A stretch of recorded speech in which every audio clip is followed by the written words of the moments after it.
This episode is brought to you by my friend Rebecca Walser, a financial expert who can help you protect your wealth. Book your free call with her team by going to friendofdinesh.com. That's friendofdinesh.com. Coming up, the left is accusing us of weaponizing the American dream. And you know what? We're doing it. Debbie will join me. We're going to interview Mayra Flores, whose candidacy reflects a great red shift among Hispanics. And this is very good news. I'll review the Trump lawsuit that alleges the FBI raid on Mar-a-Lago was completely unauthorized, and I'll talk about the closing scene of Homer's Iliad. This is the Dinesh D'Souza Show.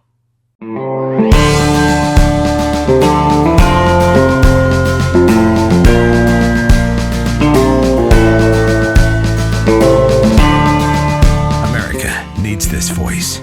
The times are crazy. In a time of confusion, division, and lies, we need a brave voice of reason, understanding, and truth. This is the Dinesh D'Souza Podcast. I want to talk in this opening segment about the American dream. It seems like an appropriate topic.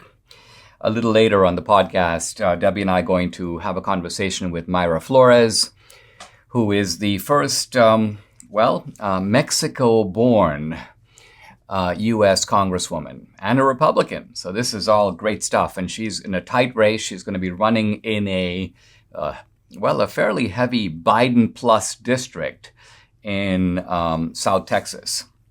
And so excited to hear from Mayra. But she represents the American dream as a legal immigrant like me. And so against this backdrop, I see this article just out in the New York Times. It's about the American dream. It's called How a Storied Phrase Became a Partisan Battleground.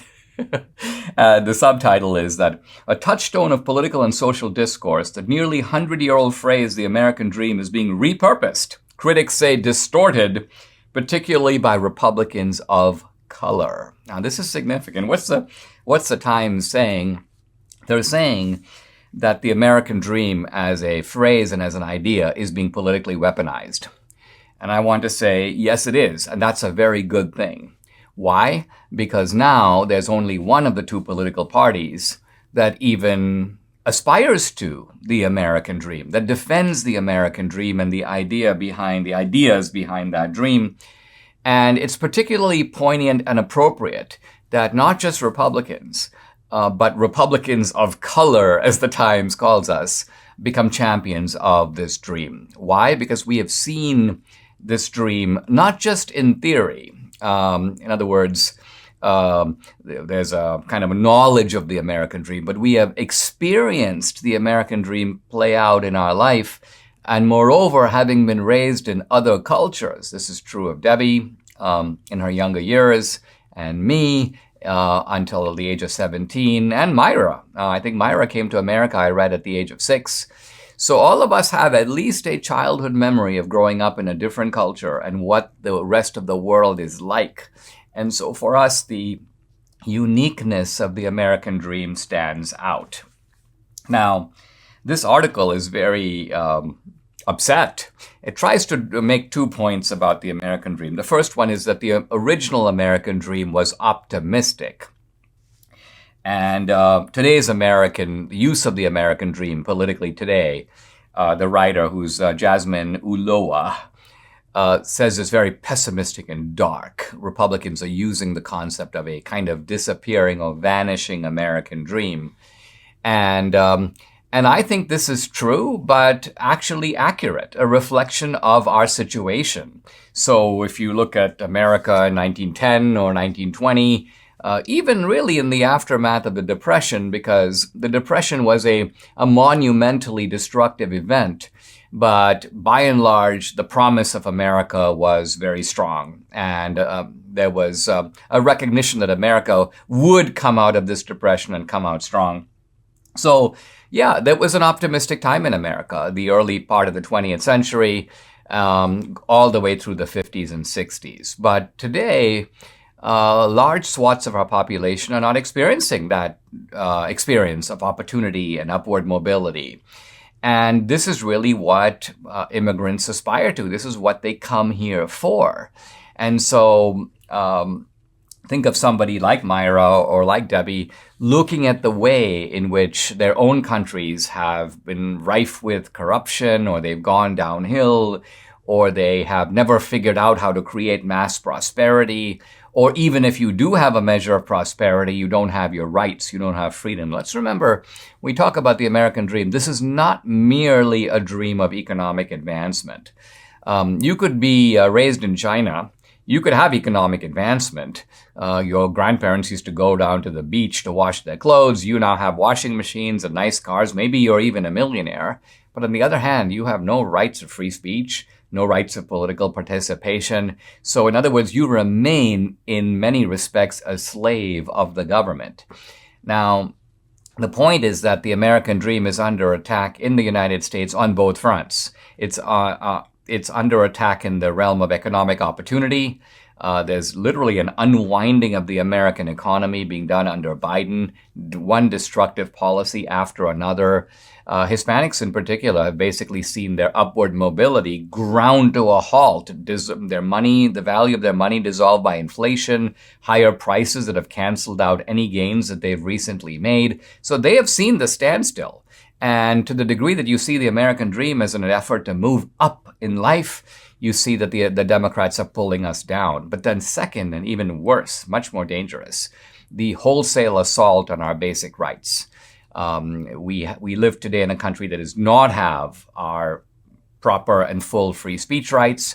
We don't have even our normal Fourth Amendment rights against unreasonable search and seizure. Look at the Mar-a-Lago raid. I'll talk about that later in the podcast. The right to equal treatment under the law, that's become a complete joke. The agencies of our government have become corrupted from the top, I would say, all the way down. So no wonder we're weaponizing the American dream. Why? Because the American dream is no longer the shared aspiration of both political parties.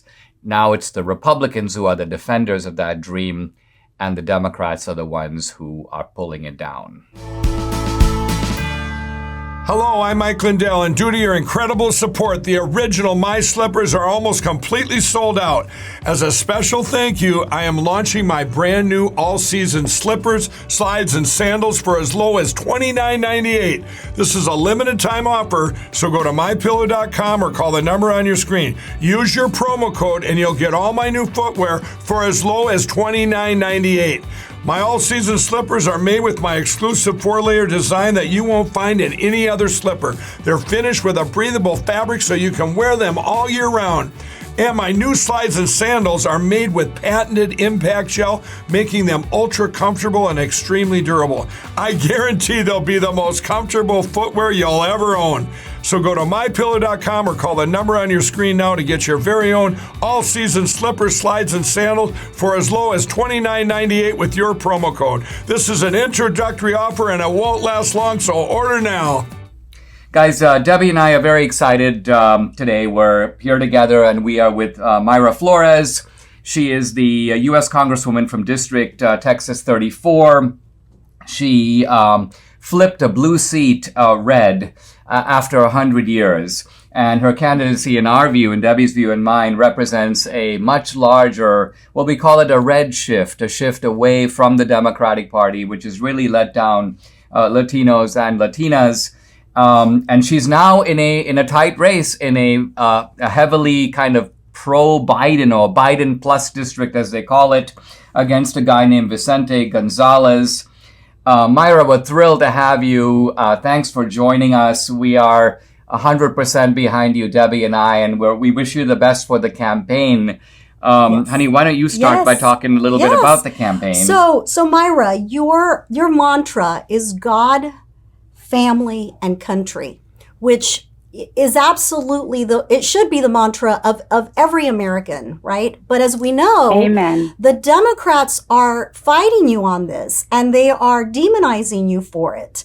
And you've had a lot of criticism about even your faith. Can you talk a little bit about what's been going on? My mom tells me this all the time. She's like, "Ay, Debbie, lo que le están haciendo a Mayra," and so she always says that, that she hates what they're doing to you and why they're always attacking you on your faith. This is the party that says that they're for women, and yet they're attacking one of our own. And I want to hear from you. What are you experiencing down there? Well, first of all, I want to say thank you. Thank you for believing in me, for believing in the people of South Texas. Thank you for having me and allowing me to share my story. But to be honest with you, I'm staying strong. I stay in prayer every single day, and I just don't let it get to me. To be honest with you, I'm focused on Texas 34, on the issues that really matter to the people, and I hold on very tight to my values. And I really do believe that no political party is worth us forgetting about our values, God, family. To be honest with you, that needs to be stopped. We need to put God in our families first. And there's just so much division among these political parties, right? And I think that we're allowing this division to take over our country, and it weakens us because all these other countries are loving this division amongst us. And at the end of the day, we're all Americans. But to be honest with you, I'm doing great. I have, an amazing family support. I have an amazing team, the most hardworking team in the nation. And I'm just so proud of the work that we're doing here. And I'm so proud to be representing a district that believes in God and strong family values. Yeah, well, it's wonderful. In fact, I told Dinesh yesterday, I go, she's a trumpita. Trumpita meaning you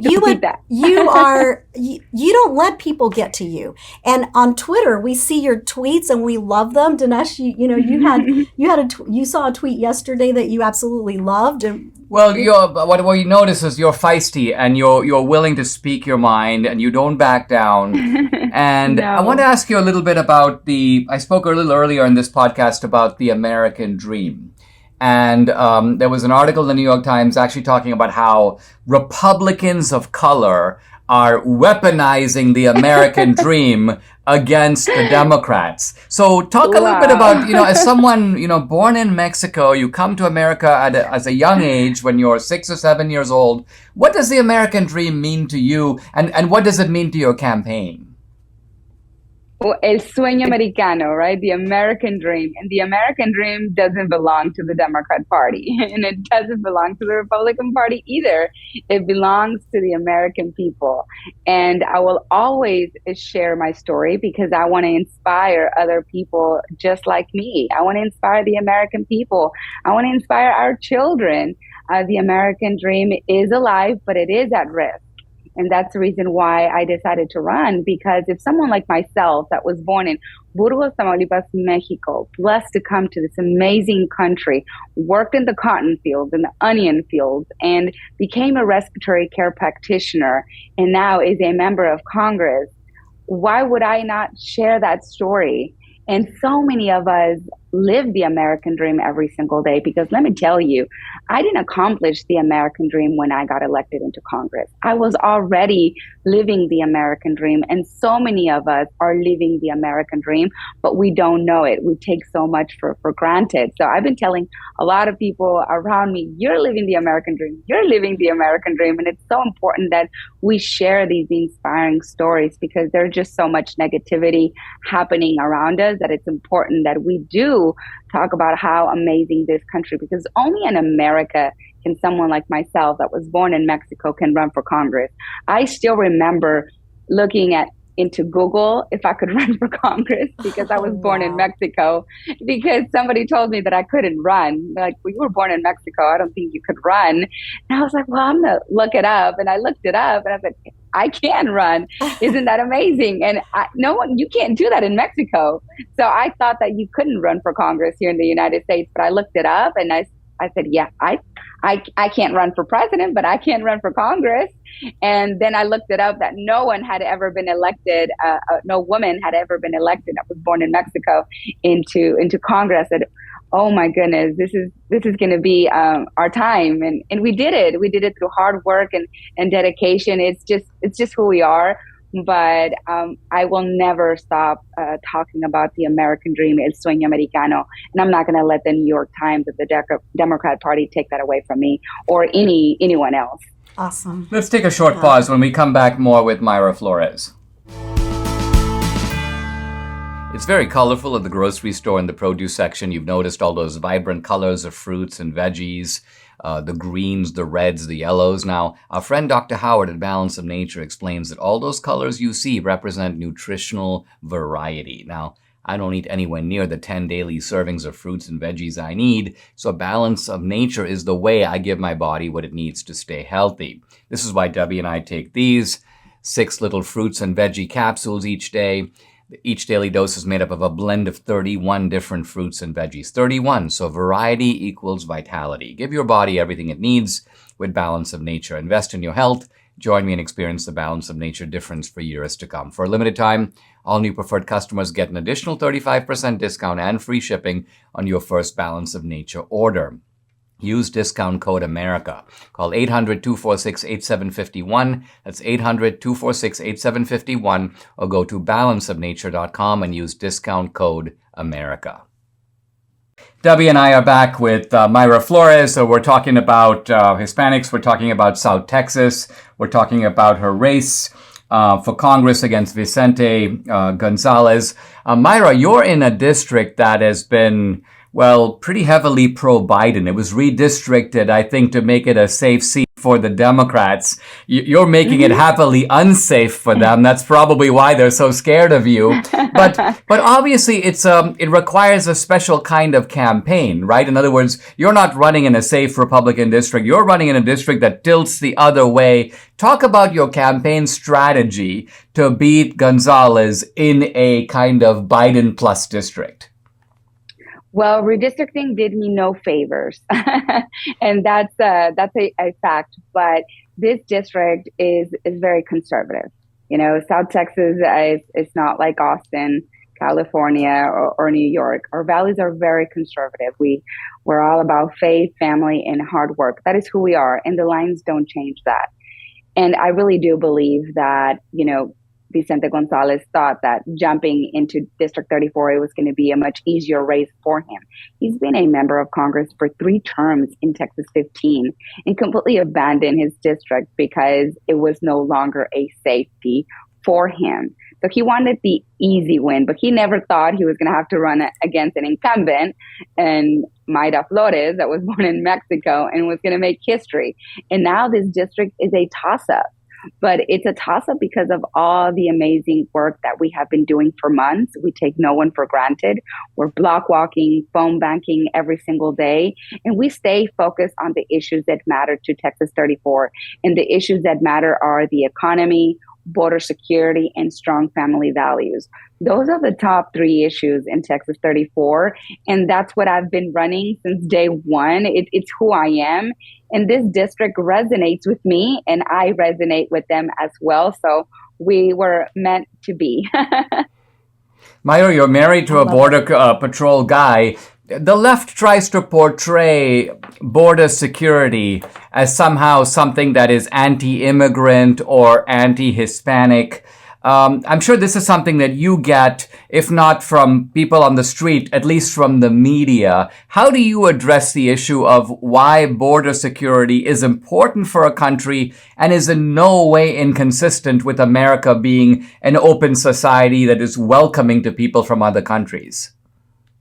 Well, South Texas supports border security. This idea comes from the media. But it's not who we are here in South Texas. We're very supportive of our Border Patrol agents. The majority of our Border Patrol agents are Hispanic. My husband's parents were born in Matamoros, Mexico. And, you know, our Border Patrol agents are our family. They're our husbands, wives, neighbors. They're our familia.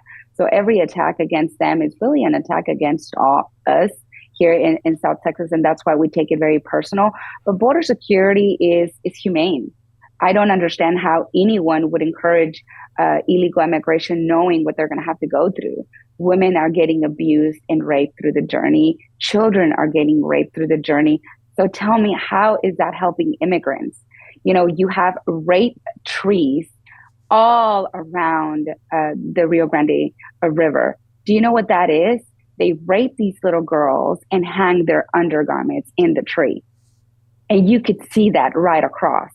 So tell me how that is for immigrants. This administration is disgusting. They encourage legal immigration, knowing that these people are going through so much abuse, knowing that children are going to be put into child sex trafficking. We have a huge problem in this country. It is the greatest country in the world, but we do have a problem with child sex trafficking. And I don't care where these children are from. They're completely innocent.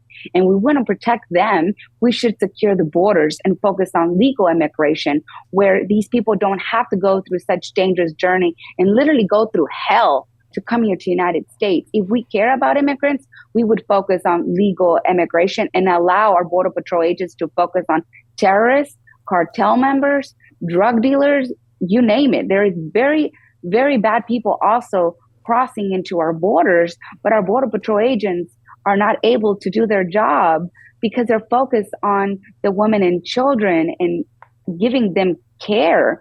Because so many, like I said, go through so much trauma.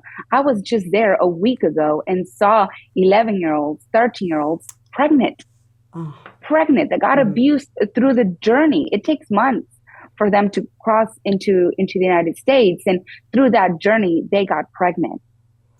Mayra, how could I ever support that? Yeah. No, this is great. We want to help you. We've already sent your PAC some money for you.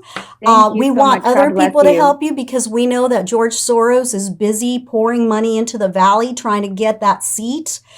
So we want to make sure that that's not the case, that you have all the money that you need for a great campaign. Thank you so much. God bless you. Where can people go to donate money to your campaign? Please join the fight and donate at www.mayrafloresforcongress.com.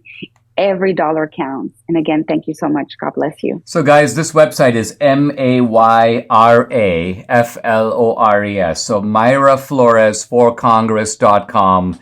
Debbie and I are all in. We strongly urge you to check out the website, check out Mayra. She's awesome. The Democrats are going to put everything they have into this race. They're terrified of Mayra. Mayra is our heroine. She should be yours. Let's help her get across the finish line. And thank you, Mayra Flores, for joining us. Thank you. Thank you so much. God bless you. God bless you. Debbie and I are kind of foodies, and I'd like to tell you about Moink. Now, this is Moo plus Oink, which gives you Moink. You choose the meat delivered in every box. Moink delivers grass-fed and grass-finished beef and lamb, pastured pork and chicken, and sustainable wild-caught Alaskan salmon straight to your door. Moink farmers farm like our grandparents did, and as a result, Moink meat tastes like it should because the family farm does it better. The investors at Shark Tank were right. They say this is a delicious way to get fresh meat without having to buy it at the grocery store. We enjoy it so much, we love to grill it outdoors while we get Moink. Now keep American farming going by signing up at moinkbox.com/Dinesh right now, and my listeners will get free filet mignon in every order for a year. Wow. That's 1 year of the best filet mignon you've ever tasted, but for a limited time, it's spelled MOINK, moinkbox.com/Dinesh. Go to moinkbox.com/Dinesh. Former President Trump has filed a lawsuit in the Southern District of Florida. And this is a lawsuit about the Mar-a-Lago raid. It's really good that Trump has the means to do this because one advantage of being a billionaire is you don't let this kind of thing just go. You don't also just be on the defensive and see what does the federal government bring against me. No, you take aggressive action, you file your lawsuit against them. This is called In the Matter of the Search of Mar-a-Lago. And basically what Trump is demanding or asking for is that the court appoint a special reviewer or master to take charge of this search. The idea here is that we can't trust the Biden DOJ to do this. This is a politically motivated, illegal search. It has no underlying justification. It goes beyond the scope of what the judge even agreed to. And it has resulted in all kinds of materials ending up in the hands of the government that the government has no right to. And so, of course, the question now becomes, who gets to decide which materials are a valid part of this search and which materials are not? And Trump's point is, we can't trust the Biden DOJ to do this. These people are viciously prejudiced against me. So I thought it'd be interesting to go through, because one of the interesting things about a lawsuit is it brings out a level of detail that we kind of didn't know about fully before. And so the three demands of this lawsuit are: 1, appoint a special master to review these materials; 2, the government needs to provide a detailed receipt for what was taken; and 3, the government must return any item that was seized that is not within the scope of the search warrant. Now, Trump basically invokes his Fourth Amendment right here, the right against unreasonable search and seizure. And he raises some very specific questions. 1, and this is in Trump's voice, very interesting. It's almost like they're making a direct quote from Trump. Why raid my home with a platoon of federal agents when I have voluntarily cooperated with your every request? This, I think, is well demonstrated in the suit. And it is kind of chilling that these are guys who sort of were working with Trump. They knew about these boxes and this storage. They asked to put a new lock on it, and then they conduct a raid essentially to break the lock that they themselves asked to be put on there. So there's something very fishy going on here, and the lawsuit is all over it. Number 2, why are you trying to hide from the public, given that you requested I turn off all home security cameras and even refused to allow my lawyers to observe what your agents were doing? So this, to me, raises a couple of points. Number 1, if all of this is transparent, why not let Trump's own lawyers see what is being taken? As we'll see a little bit later, there's no proper accounting or receipts for what is taken, just very vague descriptions like box number 2, letters, but nothing specific that will allow you to know what exactly they took and from where. Why have you refused to tell me what you took from my home? I mean, these are just kind of commonsensical questions.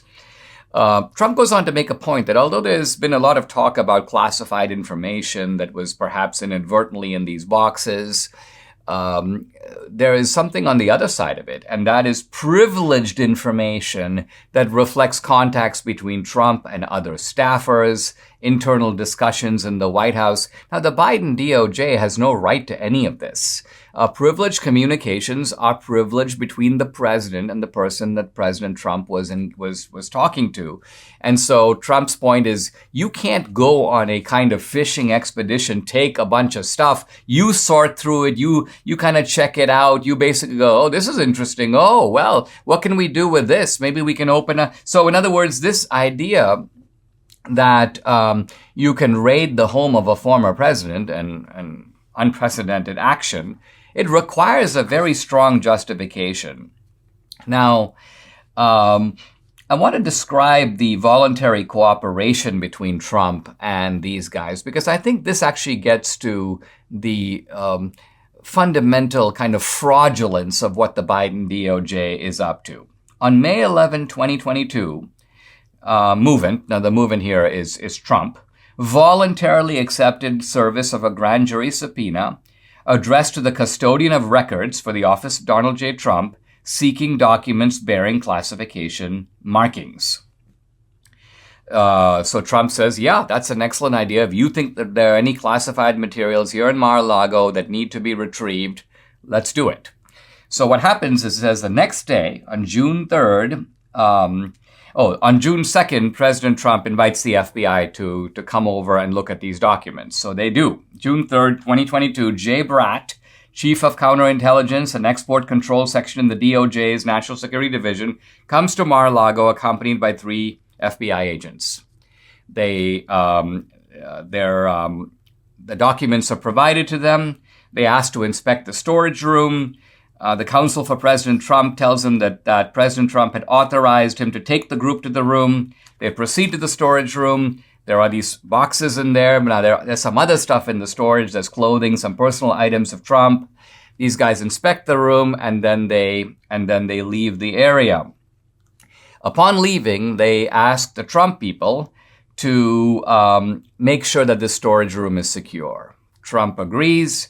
Quote, in response, President Trump directed his staff to place a second lock on the door to the storage room, and one was added.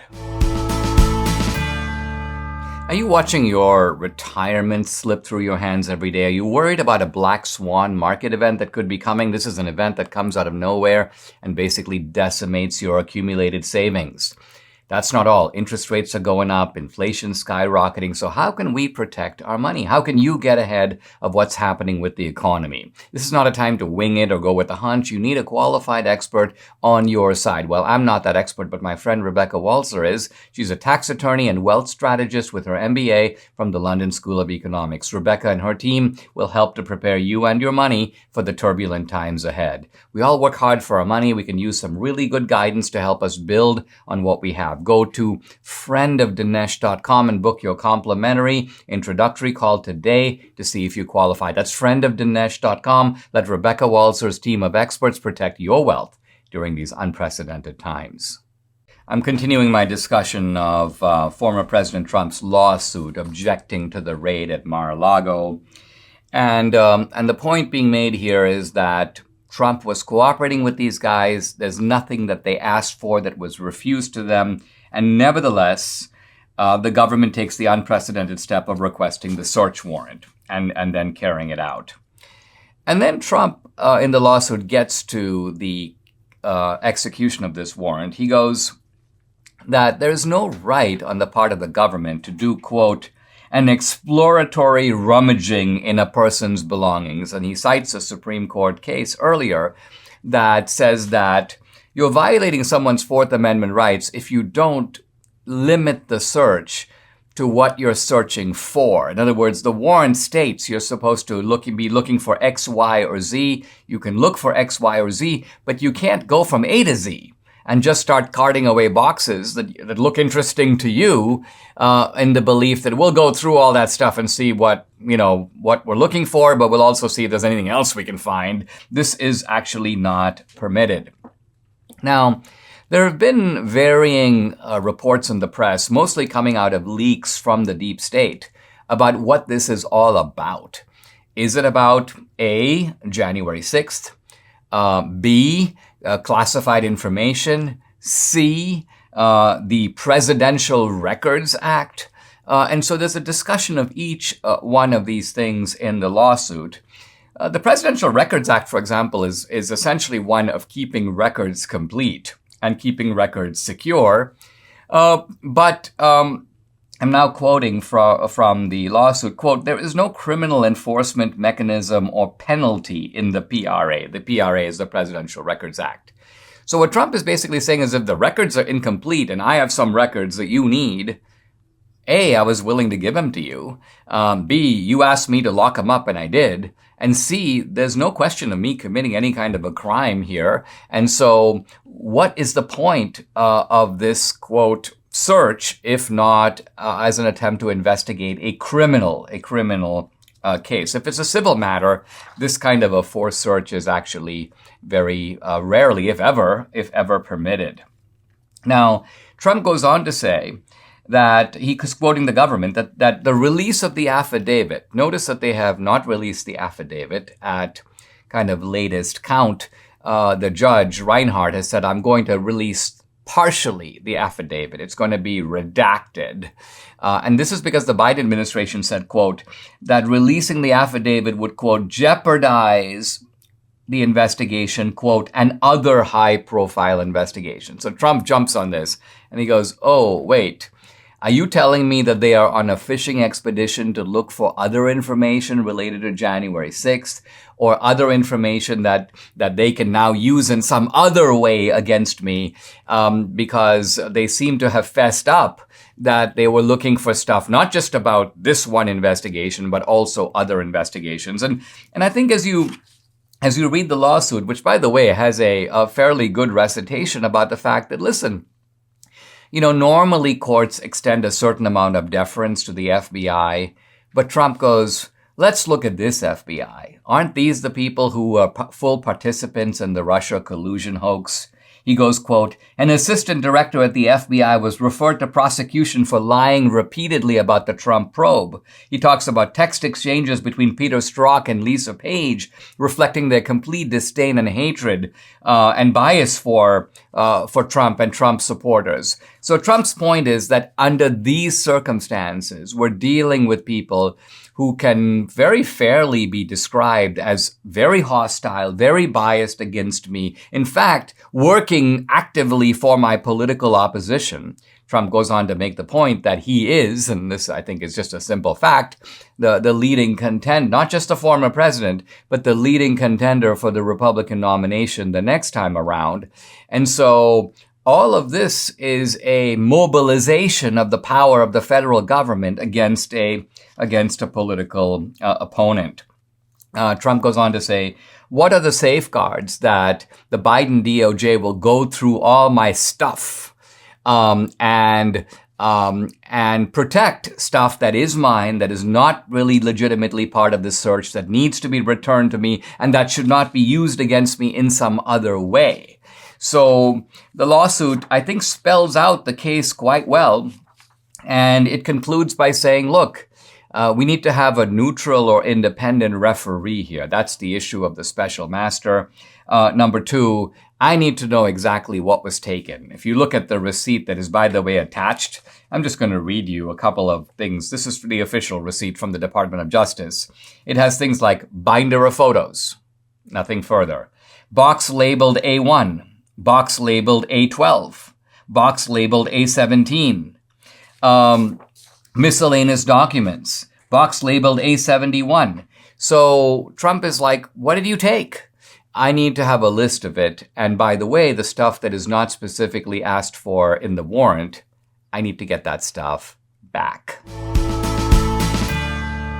Some of us wish we could rewind the clock when it comes to our health, exercising, climbing stairs, all the things young people take for granted. Well, these aren't things that have to stop just because you age. Neither do you have to endure or suffer the normal aging aches and pains. Now there's a 100% drug-free solution. It's called Relief Factor. Relief Factor supports your body's fight against inflammation. That's the source of aches and pains. The vast majority of people who try Relief Factor love it. They order more because it works for them. Debbie's excited. She's a true believer. She finally gets to do her bar exercise class now that she's alleviated her frozen shoulder thanks to Relief Factor. Debbie's able to do planks and push-ups, so she's like, wow, I never want to be without Relief Factor again. You too can benefit.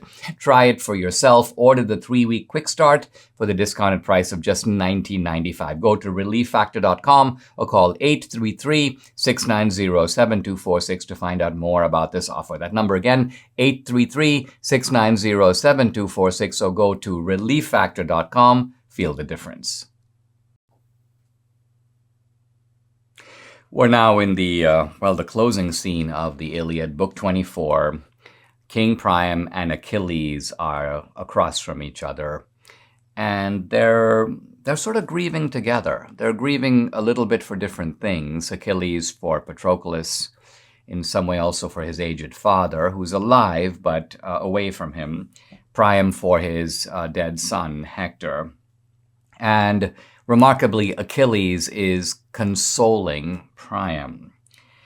Not only is he consoling Priam, but he's also trying to encourage Priam to sort of get over it, at least to begin the process of returning to normal life, which is part of the human condition.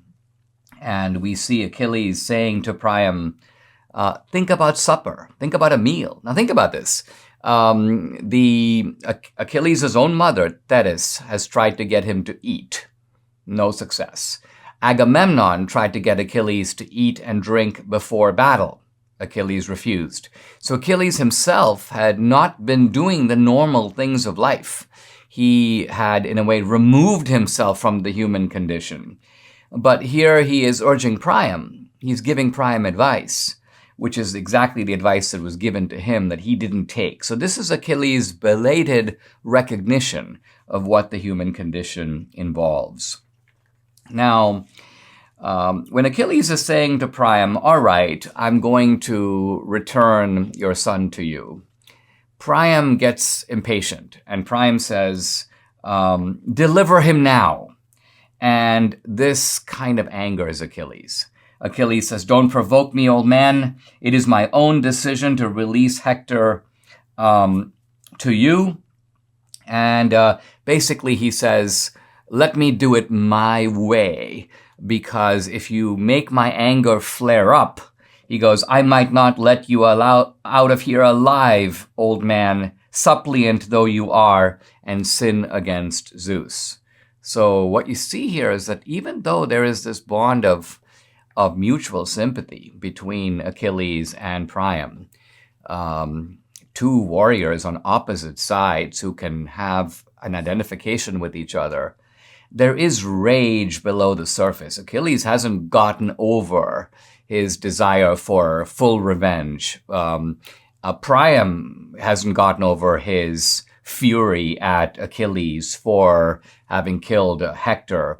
And so there needs to be here a kind of de-escalation. And Achilles recognizes this. To his credit, Achilles says to Priam, basically, let me do it my way. You're going to get your son back. And of course, Achilles promptly goes.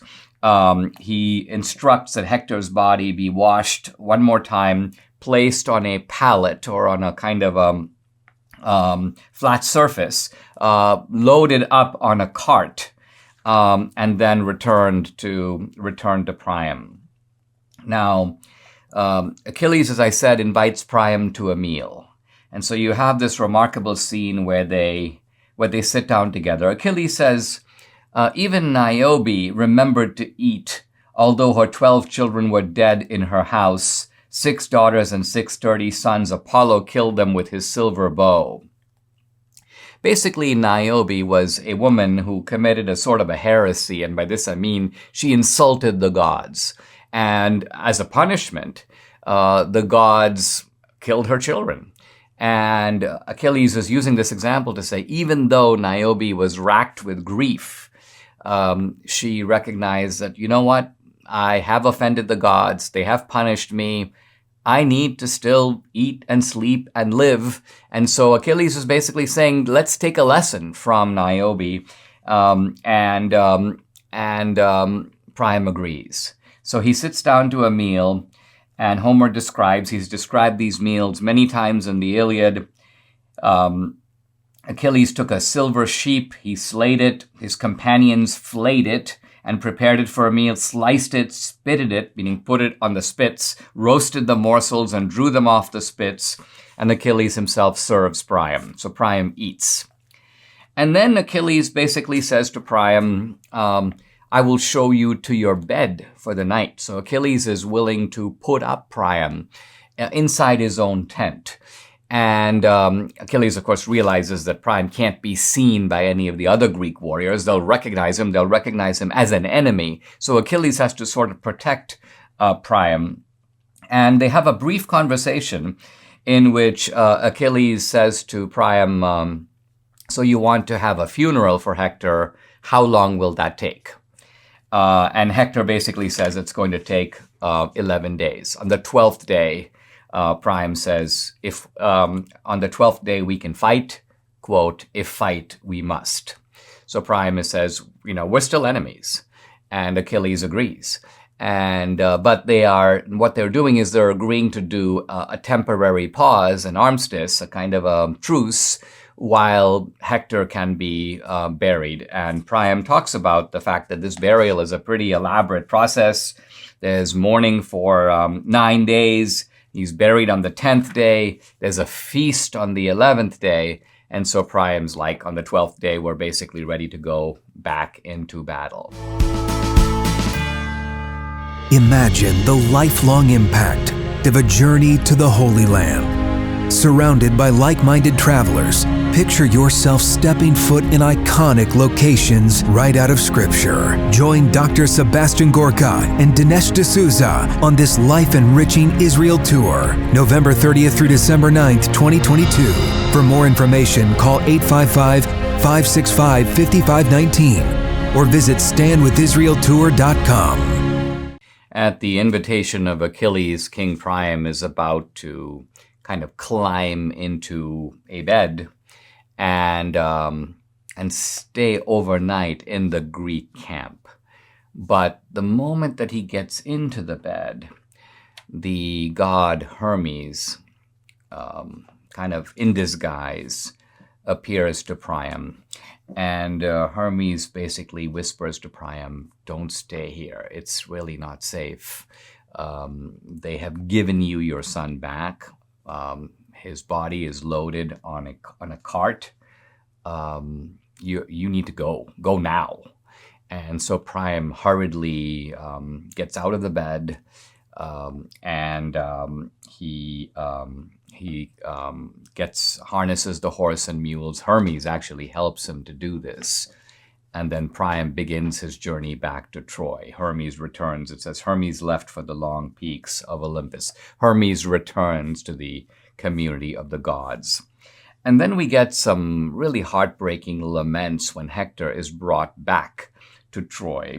A lament by Andromache, a lament by his mother, Hector's mother, Hecuba. And then, very interestingly, the third lament is by Helen. Now, Andromache's is somewhat predictably the most heartbreaking. Our son is still an infant, doomed when we bore him. I do not think he will ever reach manhood. Turns out to be prophetic and true. You were its savior, meaning Troy, and now you are lost. All the solemn wives and children you guarded will soon go off in hollow ships, and I will go with them. She knows she's going to be a slave. As she says, quote, I will do menial labor for a cruel master.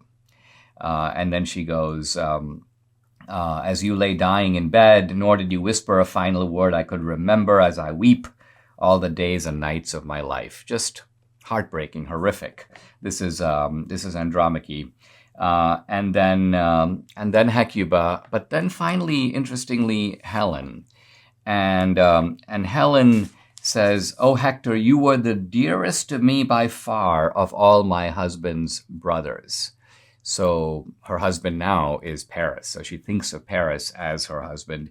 Yes, Paris is my husband, the godlike prince who led me to Troy. I should have died first. So she regrets the whole thing. She's regretted it, by the way, throughout the Iliad. But the full cost of the war becomes apparent to her here. And she says, in all the years I've been in Troy, quote, I have never had an unkind word from you.